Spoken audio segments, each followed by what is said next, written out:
Welcome, friends, and let me spin a tale of courage, passion, and the extraordinary journey of a young nurse. Enjoy the story. St. Mary's Hospital was abuzz with the arrival of the new nurse, Emily Johnson. Fresh out of nursing school, the bright-eyed 22-year-old was eager to make her mark. But not everyone was thrilled about the energetic addition to the staff. Lily Rodriguez, the head nurse, rolled her eyes as Emily bounced up to her in the hallway. "I can't believe I have to waste my time training the new girl," Lily grumbled to herself. At 35, Lily was jaded and bitter, resenting the pretty young nurses like Emily. "I'm so excited to learn from you," Emily gushed. "I just want to be the best nurse I can be, making sure I do all the procedures correctly, like starting IVs and dressing changes." Lily scoffed. This perky little thing wouldn't last a week, she thought to herself. Time to give her a reality check. "Well, since you're so eager, why don't you head down to the ER and deal with the drunks and addicts? That ought to wipe that smile off your face." Emily's face fell for a moment, but she quickly recovered. "I'm happy to help wherever I'm needed." She set off towards the ER with determined strides. As Emily pushed through the double doors, the smell of stale alcohol and vomit assaulted her nostrils. The ER was in chaos, drunks shouting and staggering around, nurses and doctors scrambling to restore order. But Emily took it all in stride, calmly assessing each patient and administering care with a gentle touch and soothing words. Even the most belligerent drunks calmed under her tender ministrations. Hours later, Emily was still going strong, her scrub splattered with various bodily fluids. Dr. John Harmon, the handsome head of the ER, came up beside her as she was disposing of soiled bandages. "I've been watching you all night, Emily. I must say, I'm impressed. You handled a tough situation with real skill and grace." Emily blushed at the praise from the attractive doctor. "Thank you, Dr. Harmon. I'm just trying my best. To be honest, Nurse Rodriguez sent me down here as a kind of punishment." Overhearing this, Veronica, a seasoned ER nurse, shook her head in disapproval.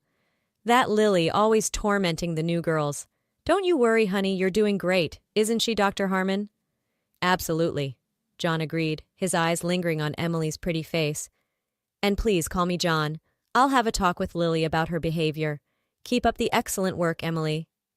Emily practically floated out of the ER, buoyed by their kind words. Maybe she would make it here after all.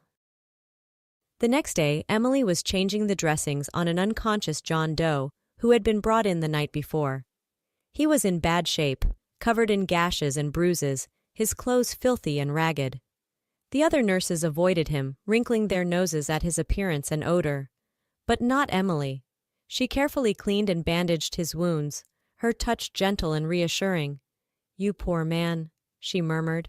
"What happened to you out there?" To her shock, the man's eyes fluttered open.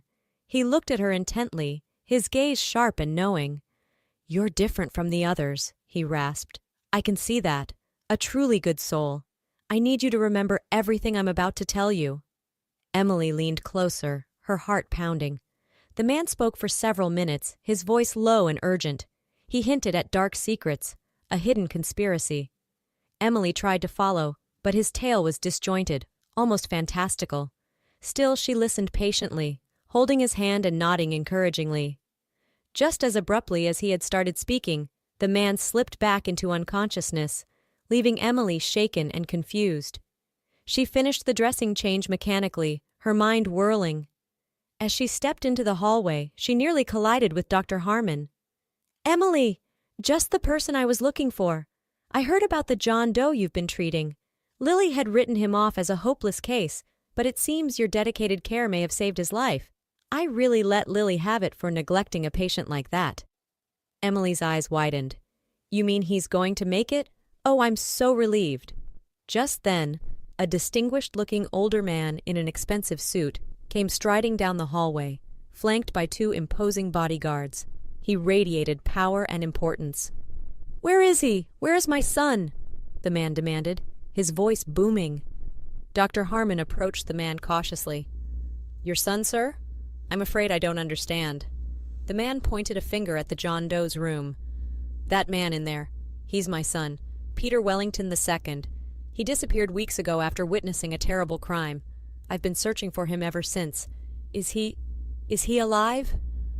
Emily and Dr. Harmon exchanged shocked glances. The John Doe was the son of Walter Wellington, the billionaire business tycoon. "Mr. Wellington, your son is in critical condition, but he's stable now, thanks in large part to Nurse Johnson here," Dr. Harmon explained, gesturing to a stunned Emily. Walter Wellington turned to Emily, his eyes misty. "Young lady, it seems I owe you a great debt. You've given me back my son. I won't forget this." Emily stammered out a response, overwhelmed by the turn of events. Over the next few weeks, Peter Wellington made a remarkable recovery under Emily's diligent care. Though the details of the crime he witnessed remained murky, Peter hinted to Emily that he would be going into witness protection until the trial.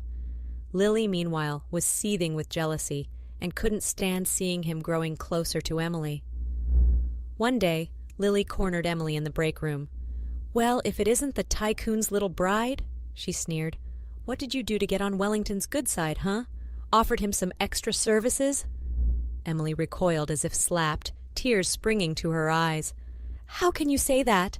I was just doing my job, taking care of my patient." "Please?" Lily scoffed. "You think you're so special, with your perfect little nursing skills and your Florence Nightingale act. You're nothing but a gold-digging little what—" "That's enough!" a deep voice interrupted. Peter Wellington stood in the doorway, flanked by his bodyguards. He was dressed in a sharp suit, looking every inch the billionaire's son. "Emily, I'm here to say goodbye," Peter said gently, taking her hand. "I have to go away for a while, until it's safe. But before I do, I was hoping you would do me the honor of letting me take you to dinner. As a thank you for everything." Behind him, Lily sputtered in outrage. Emily heard Dr. Harmon chuckle softly. Emily looked up at Peter shyly, a smile blooming on her face. "I would love to," she said softly. As Peter led her out of the hospital, Emily marveled at the turn her life had taken. She had come here hoping simply to be a good nurse, to care for her patients with skill and compassion. She never imagined she would find herself swept up in a world of secrets, scandal, and unexpected romance. But one thing was certain. Emily knew she was exactly where she was meant to be. And as she looked up at Peter's handsome face, she had a feeling her adventures were only just beginning.